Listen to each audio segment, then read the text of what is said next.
The rain hammered against the compound walls like machine gun fire, each drop a reminder that nature doesn't choose sides in war.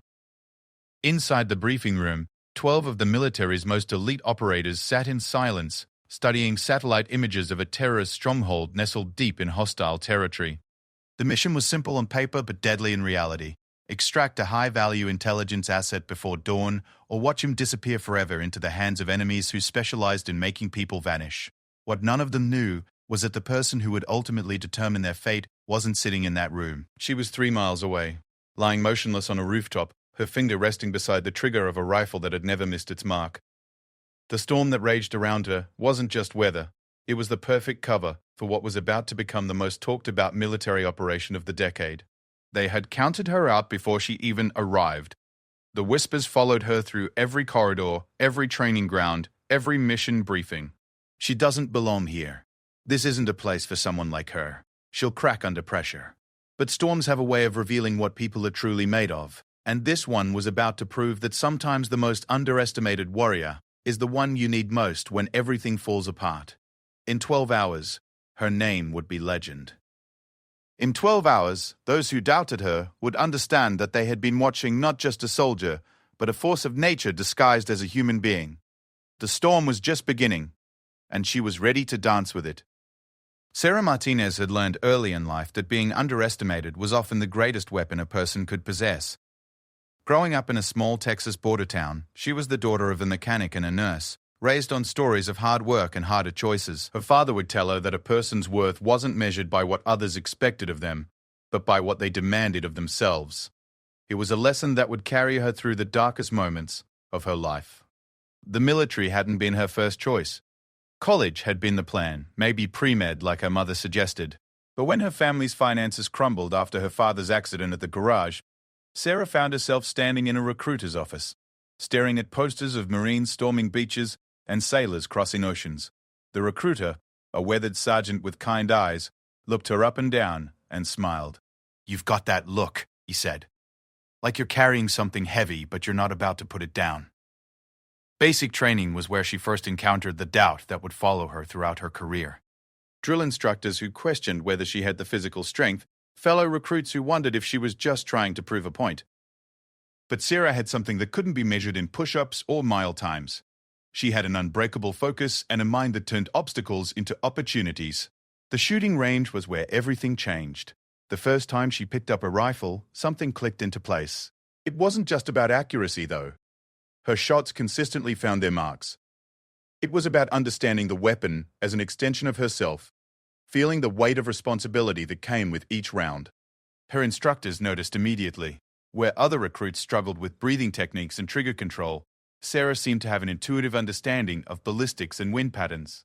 After basic training, Sarah's scores caught the attention of specialized units. Marine infantry was the obvious choice, but Sarah had her sights set higher. She had heard whispers about elite units that operated in the shadows, teams that handled the missions too dangerous for conventional forces. The training pipeline was brutal, designed to break people down and rebuild only those who refused to stay broken. The advanced infantry training was just the beginning. Sarah excelled in urban warfare, close-quarters combat, and advanced marksmanship. But it was during a training exercise in the mountains of Virginia that her true calling emerged.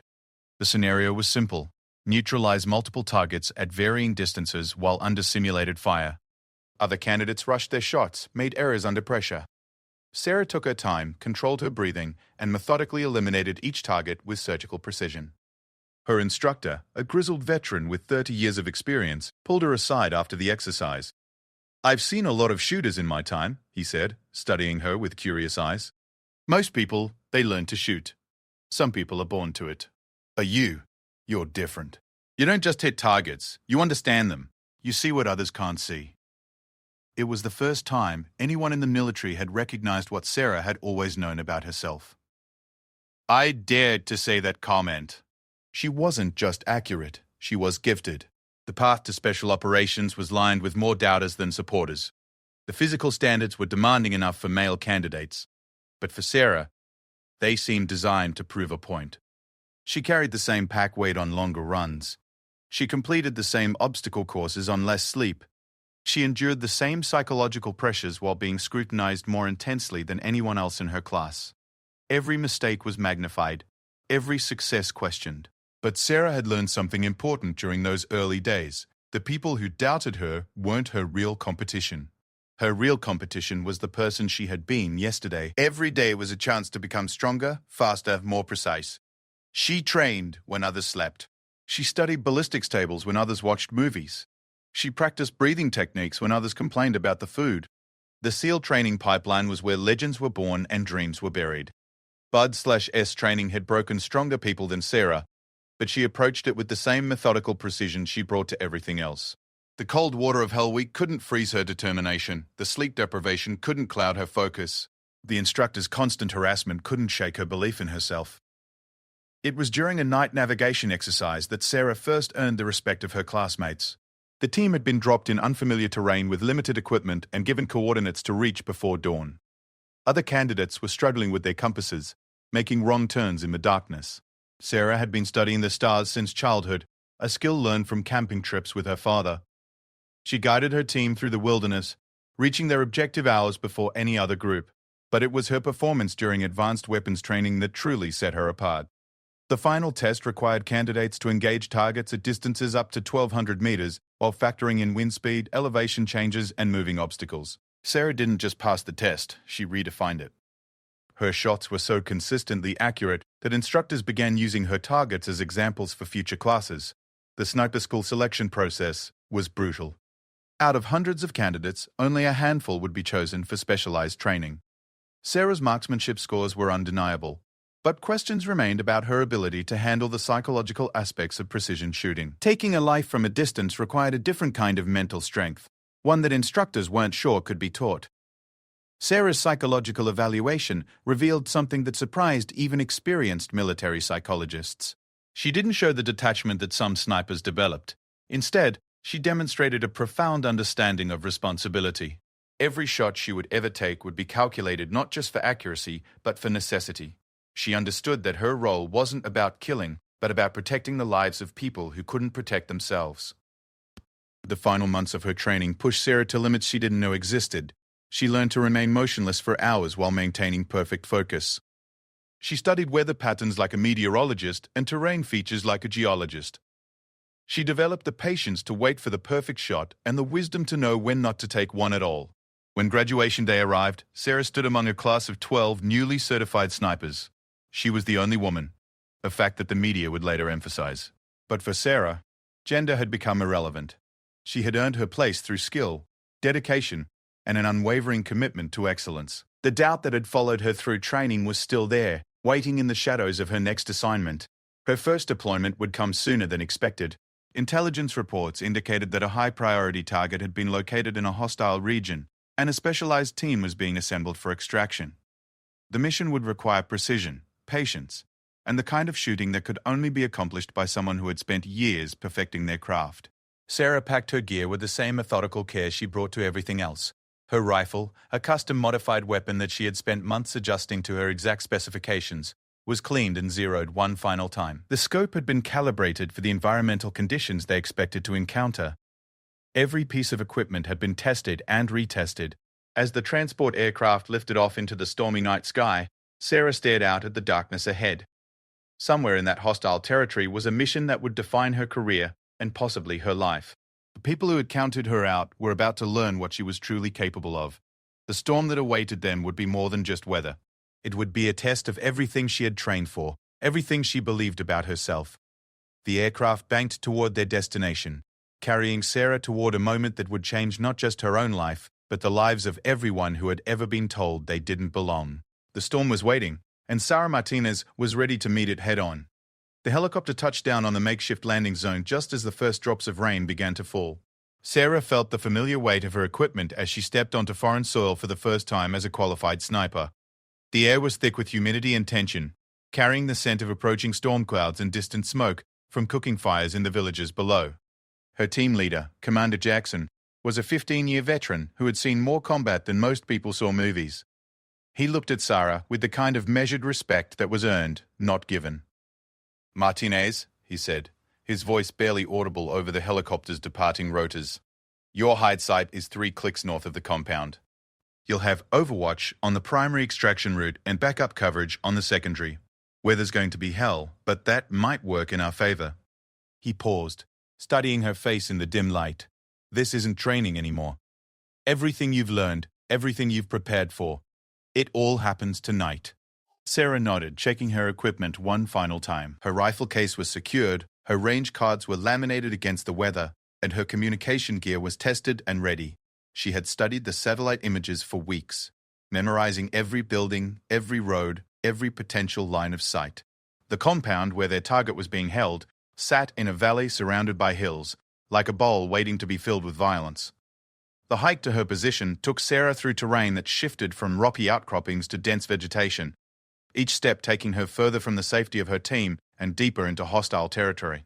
The storm that had been threatening all day was building intensity, with lightning beginning to flicker on the horizon. For most snipers, weather like this would be a nightmare.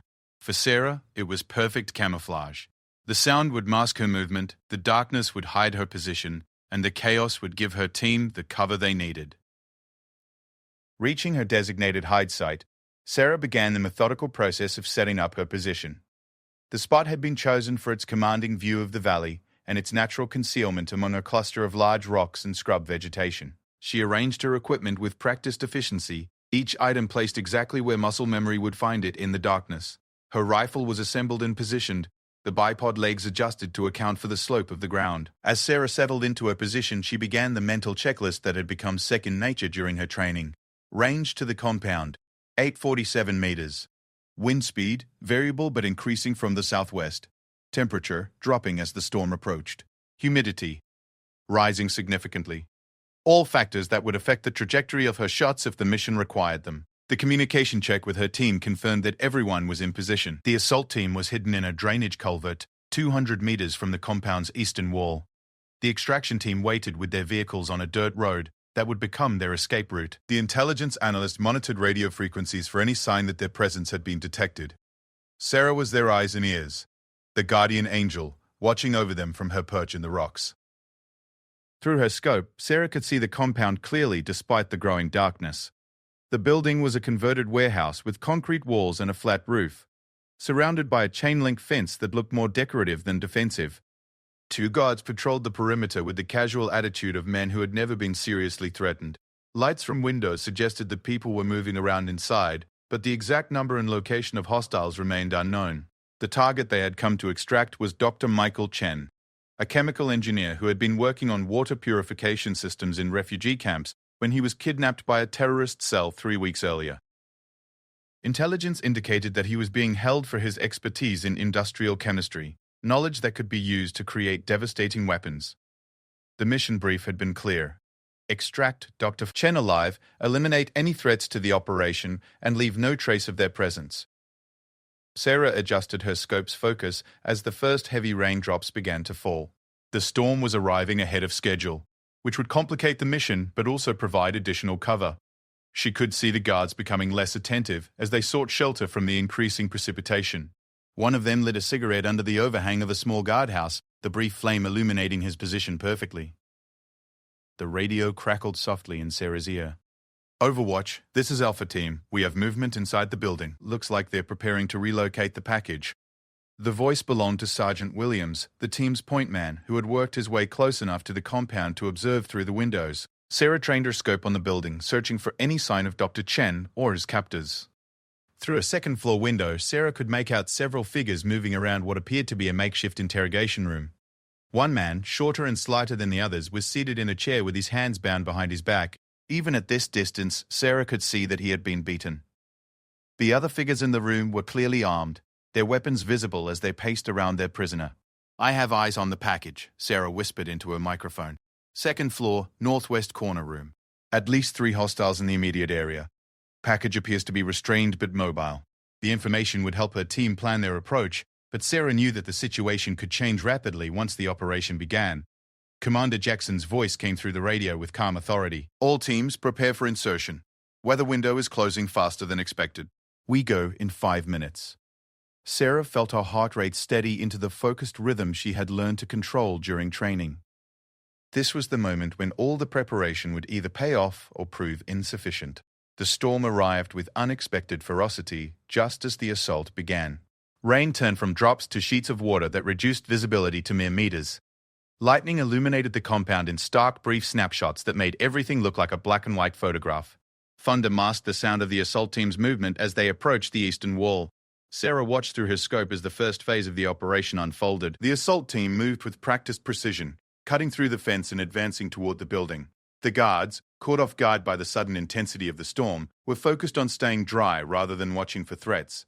It was exactly the kind of opportunity that separates successful operations from disasters. The breach of the building happened faster than planned. Sarah saw muzzle flashes from inside the compound as her team encountered resistance on the ground floor, the radio filled with terse reports. Contact, East Corridor. 2 tangos down, first floor. Moving to second level. Each transmission told part of a story that Sarah could only partially see from her elevated position. Then everything changed in an instant. Through her scope, Sarah saw armed figures moving onto the compound's roof, taking positions that would allow them to fire down on her team. The assault had been detected, and the defenders were trying to gain the high ground advantage. Sarah's training took over as she calculated ranges, wind drift, and the complex geometry of shots that could save her teammates' lives. The first shot came without conscious thought, a reflex born from thousands of hours of training. The target was 623 meters away, positioned behind a low wall on the roof's eastern edge. Sarah's bullet found its mark with surgical precision, eliminating the threat before it could fire on her team below. The sound of her rifle was swallowed by the storm's fury, leaving the remaining defenders unaware that their overwatch position had been compromised. Sarah's second shot came 30 seconds later, targeting another figure who had appeared on the roof's western side.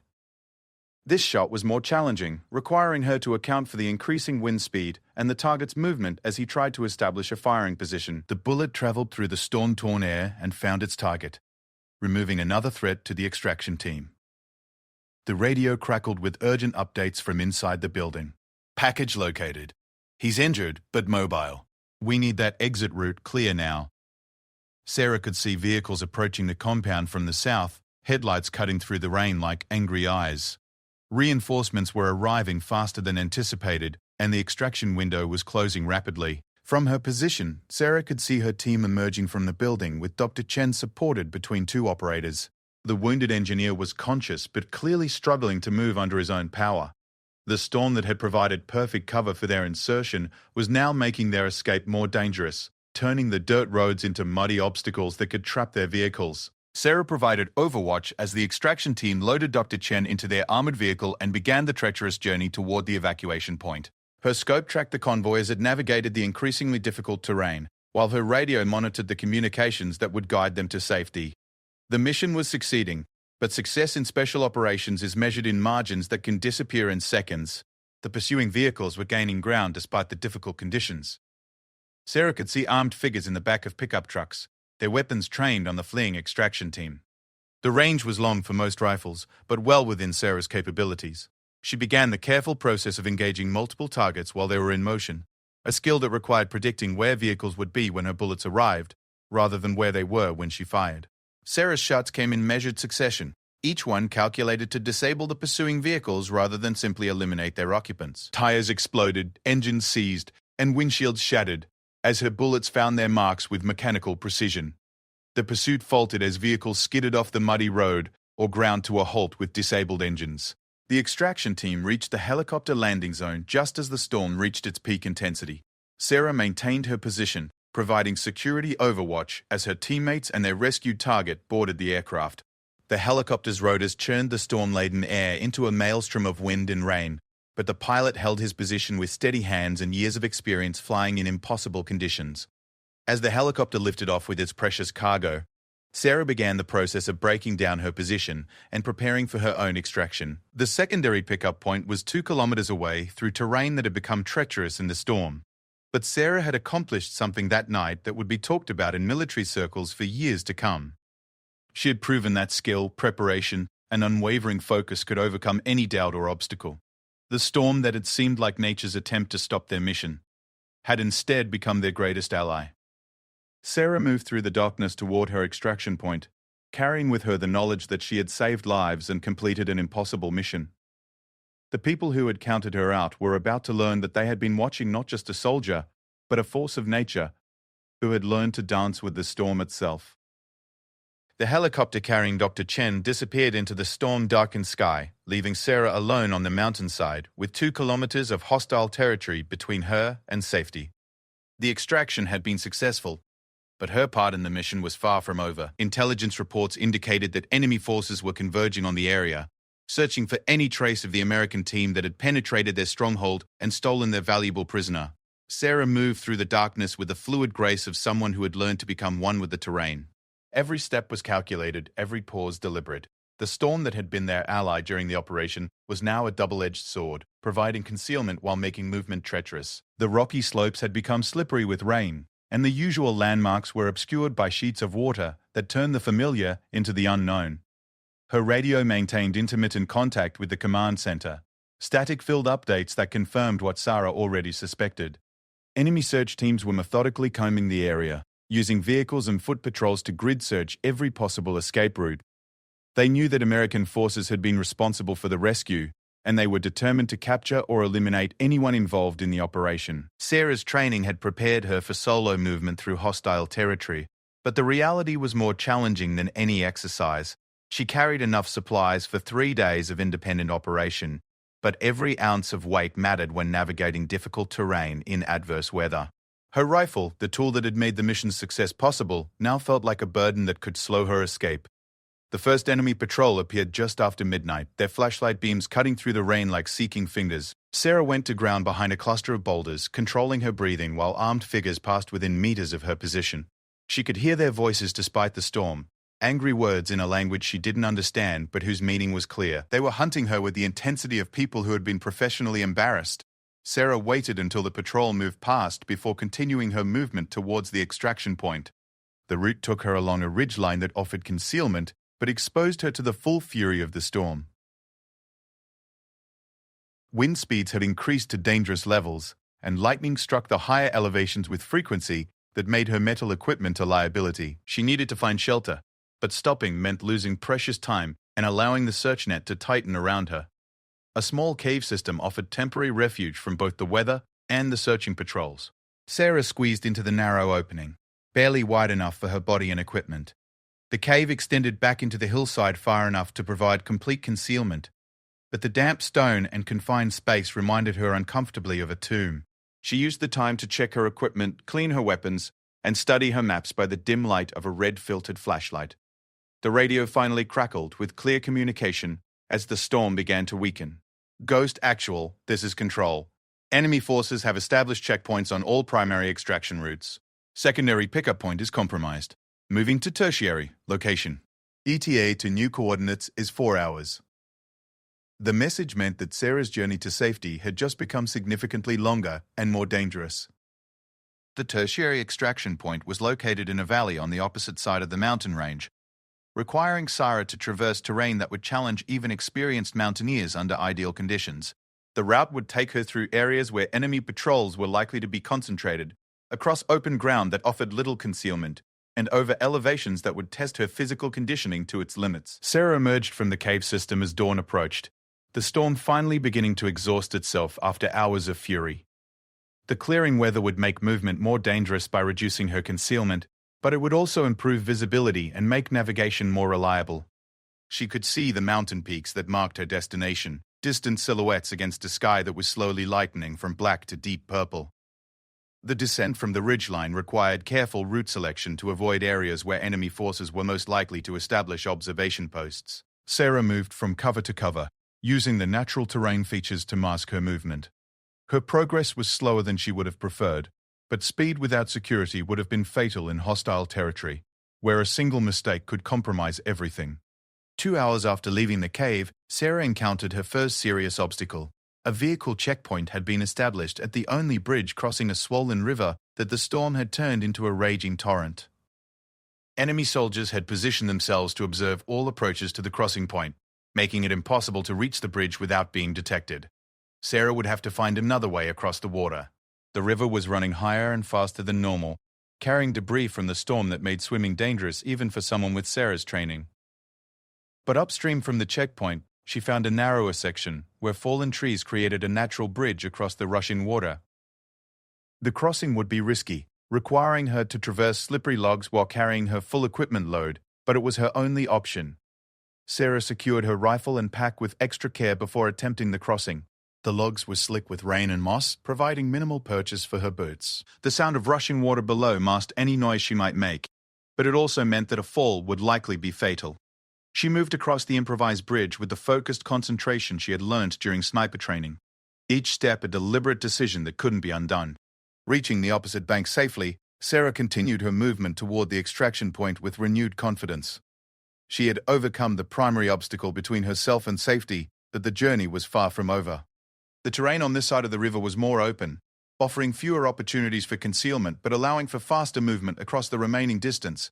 The enemy search pattern became apparent as Sarah observed their activities from hidden positions. They were conducting a methodical sweep of the area, using multiple teams to clear suspected hiding places while maintaining overwatch positions that could provide fire support if American forces were located. Their tactics were sound, but they were searching for a conventional military unit rather than a single operator trained in evasion and escape. Sarah used her understanding of enemy tactics to stay ahead of the search pattern, moving through areas that had already been cleared, while avoiding locations where patrols were likely to establish future positions.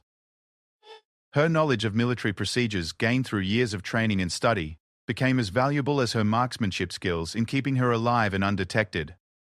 The final approach to the extraction point required Sarah to cross several kilometers of relatively open terrain during daylight hours. The risk of detection was high, but delays would only make the situation more dangerous as enemy forces continued to saturate the area. Sarah moved during periods when sun angles created shadows that could provide concealment, taking advantage of every fold in the terrain that could hide her passage. 300 meters from the extraction point, Sarah's radio finally received the transmission she had been waiting for. Ghost Actual, this is pickup. We have visual on your location. Area is clear for extraction. Move to LZ now. The helicopter was approaching from the south, flying low to avoid radar detection while navigating by GPS coordinates that would bring them to the predetermined landing zone. Sarah broke from concealment and moved across the final stretch of open ground at a controlled run, her equipment bouncing with each step but her rifle held steady and ready for immediate use. The sound of rotor blades grew louder as the extraction helicopter crested a nearby ridgeline and descended toward the landing zone, kicking up clouds of dust and debris that would mask her final approach. The helicopter touched down just long enough for Sarah to board before lifting off again, climbing rapidly to clear the surrounding terrain. As the aircraft gained altitude, Sarah looked down at the landscape where she had spent the past 12 hours evading capture and death. The storm had passed, leaving behind a world that looked clean and new in the morning sunlight. Commander Jackson was waiting for her at the forward operating base when the helicopter landed. His expression combined relief with professional satisfaction, the look of a leader whose team had accomplished something exceptional. "Martinez," he said as Sarah stepped down from the aircraft, "I've got 3 separate intelligence agencies asking me how one person managed to eliminate that many targets and extract through hostile territory without support." Sarah secured her weapon and removed her helmet, feeling the weight of exhaustion for the first time since the mission began. "I had the best training in the world," she replied, "and I had something to prove." It was a simple answer to a complex question, but it captured the essential truth of what had made the mission possible. The debriefing sessions that followed would analyze every aspect of the operation, from the initial intelligence gathering to the final extraction. Sarah's performance would be studied and discussed, her techniques examined and incorporated into training programs for future operators. The mission would become a case study in precision shooting and individual tactical excellence. Dr. Chen recovered from his injuries and returned to his humanitarian work, protected now by security measures that reflected the value his expertise represented. The terrorist cell that had kidnapped him was disrupted by follow-up operations that used intelligence gathered during the rescue. The compound where he had been held was abandoned, its operators scattered or eliminated. But for Sarah, the most important outcome was simpler and more personal. The whispers that had followed her through training and early assignments had changed in tone and content. Instead of questioning her presence, people now spoke of her capabilities with the kind of respect that can only be earned through demonstrated excellence under the worst possible conditions. Sarah Martinez had entered that storm as a soldier, trying to prove she belonged among the elite. She emerged as a legend who had redefined what was possible for anyone willing to demand excellence from themselves. The people who had counted her out learned that they had been watching not just a warrior, but a force of nature, who had learned to make the storm itself her weapon. The rain had stopped, but the legend was just beginning.